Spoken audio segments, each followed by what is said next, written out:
topic is Cleveland Board of Education versus Loudermill, the story behind this famous case, and how it impacts public employees to this day.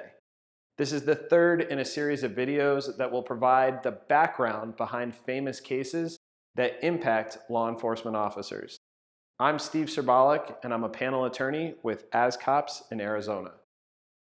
In the early 80s, James Loudermill, a security guard employed by the Cleveland Board of Education, was fired for failing to disclose on his job application the fact that he'd previously been convicted of grand larceny.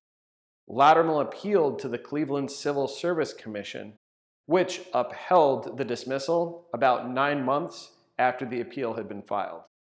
Loudermill then filed suit in the United States District Court for the Northern District of Ohio, alleging that the Ohio statute providing for administrative review was unconstitutional because it did not provide an opportunity for an employee facing termination to respond to charges against him prior to termination. The district court dismissed the suit for failure to state a claim upon which relief could be granted, holding that because the statute that created the property right in continued employment created the specific procedures for discharge, and because those procedures were followed, Loudermill was, by definition, given all the process due, and that the post-termination hearing adequately protected Loudermill's property interest. The Sixth Circuit Court of Appeals reversed in part, holding that Loudermill had been deprived of due process, and that the compelling interest in retaining employment, combined with the value of presenting evidence prior to dismissal, outweighed the added administrative burden of a pre-termination hearing.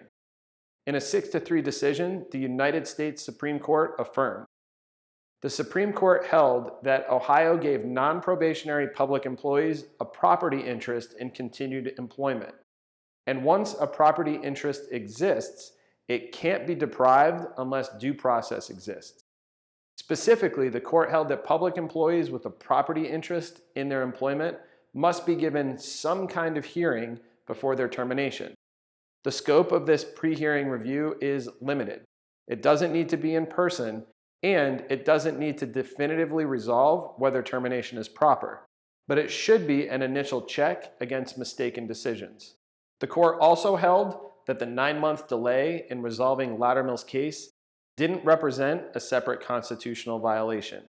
So today, even if later appeal rights exist, non-probationary government employees are also entitled to some type of opportunity to be heard prior to their termination.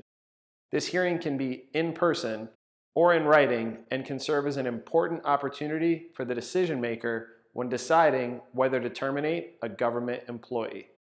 And, this should be obvious, if you're facing a Loudermill hearing, either in person or in writing, ask for help.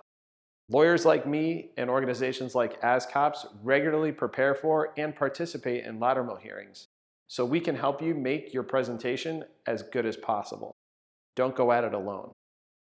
So now you know the background behind Loudermill. Don't forget to like this video and subscribe for more law enforcement lessons. Videos are published every Sunday afternoon. Thanks for watching. I'm Steve Serbalik. Stay safe out there.